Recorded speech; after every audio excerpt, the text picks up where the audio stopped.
അവൻ മുൻപ് അധികം സംസാരിക്കാറില്ലായിരുന്നു. ഞങ്ങൾ മുമ്പ് വഴക്കിടാറില്ലായിരുന്നു. ഞാൻ മുമ്പ് ക്രിക്കറ്റ് കളിക്കാറില്ലായിരുന്നു. മുൻപ് എനിക്ക് ഇങ്ങനൊരു ശീലം ഉണ്ടായിരുന്നില്ല, ഇപ്പൊ എന്നാ ശീലമുണ്ട് എന്ന് കാണിക്കുന്ന രീതിയിലുള്ള സെന്റൻസസ് ഇല്ലേ, ഇനി നമ്മൾ എങ്ങനെ ഇംഗ്ലീഷിൽ പറയും? അതാണ് നമ്മൾ ഇന്നത്തെ ക്ലാസ്സിൽ നോക്കാൻ പോകുന്നത്. സോ വീഡിയോ മൊത്തം കണ്ടു നോക്കാം.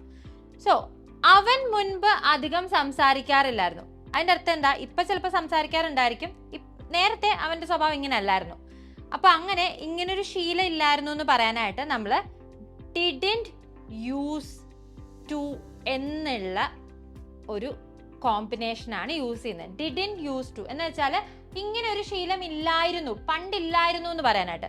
അപ്പൊ അവൻ മുൻപ് അധികം സംസാരിക്കാറില്ലായിരുന്നു എന്ന് പറയാനായിട്ട് സെന്റൻസ് എങ്ങനെയാ തുടങ്ങുന്നത്? അവൻ, ഹി ഡിഡ്ന്റ് യൂസ് ടു എന്ത് ചെയ്യാറില്ലായിരുന്നു? സംസാരിക്കാറില്ലായിരുന്നു. സോ സംസാരിക്കുക എന്നുള്ളതിന് നമ്മൾ എന്താ പറയാ? ടോക്ക് എന്നാണ് പറയാ.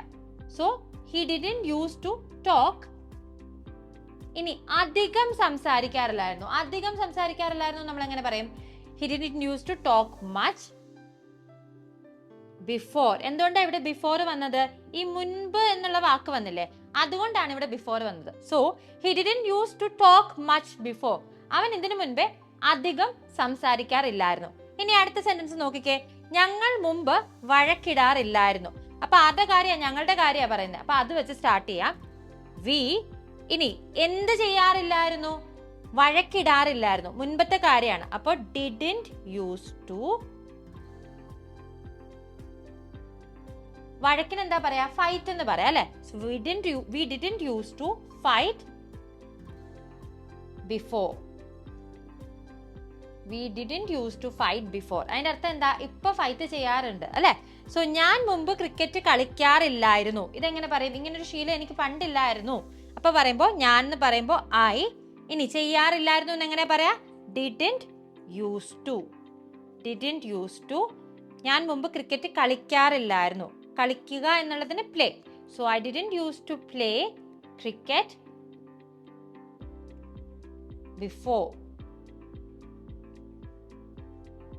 ഇനി അവള് മുൻപ് ചായ കുടിക്കാറില്ലായിരുന്നു. ഇതെങ്ങനെ ഇംഗ്ലീഷിൽ പറയാം എന്നുള്ളത് നിങ്ങൾ കോമന്റ് ചെയ്യുക. കുടിക്കുക എന്നുള്ളതിന് എന്താ ഇംഗ്ലീഷിൽ പറയാം? നമ്മൾ ഡ്രിങ്ക് എന്നാണ് പറയേണ്ടത്. സോ നിങ്ങളുടെ ആൻസേഴ്സ് തെറ്റിയാലും കുഴപ്പമൊന്നുമില്ല. ഇൻ കേസ് തെറ്റാണെങ്കിലും അത് വിഷയമുള്ള കാര്യമല്ല.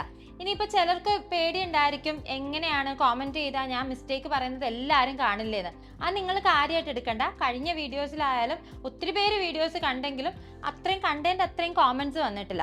നിങ്ങൾ തെറ്റാണോ ശരിയാണെന്ന് ടെൻഷൻ അടിക്കണ്ട. നിങ്ങൾ കോമന്റ് ചെയ്യുക. ഇനി എന്തെങ്കിലും സംശയം ഉണ്ടെങ്കിൽ അത് ചോദിച്ചിട്ട് ക്ലിയർ ചെയ്തിട്ട് കോമന്റ് ചെയ്താൽ മതി. ഇനി അതല്ല ബാക്കിയുള്ളവർ കാണുന്നുള്ള ടെൻഷൻ ആണെങ്കിൽ നിങ്ങൾ എനിക്ക് ഇൻസ്റ്റഗ്രാമിലേക്ക് ഒരു DM ചെയ്താൽ മതി. ഇംഗ്ലീഷ് മിത്രയുടെ ഒഫീഷ്യൽ പേജ് ഉണ്ട്, ഇംഗ്ലീഷ് മിത്ര ഒഫീഷ്യൽ. അതിലേക്ക് ഒരു മെസ്സേജ് ആയിട്ട് നിങ്ങൾ അയച്ചാൽ മതി. ഡൗട്ട്സ് ആണെങ്കിലും ഇതിന്റെ ആൻസർ ആണെങ്കിലും ഞാൻ ഉറപ്പായിട്ടും ക്ലിയർ ചെയ്ത് തരുന്നതായിരിക്കും. അപ്പോൾ മറ്റൊരു വീഡിയോയിൽ കാണുന്നത് വരെ this is Revathi Krishnan signing off from English Mitra. Thank you and have a wonderful day. English Mitra. Stop worrying, start learning.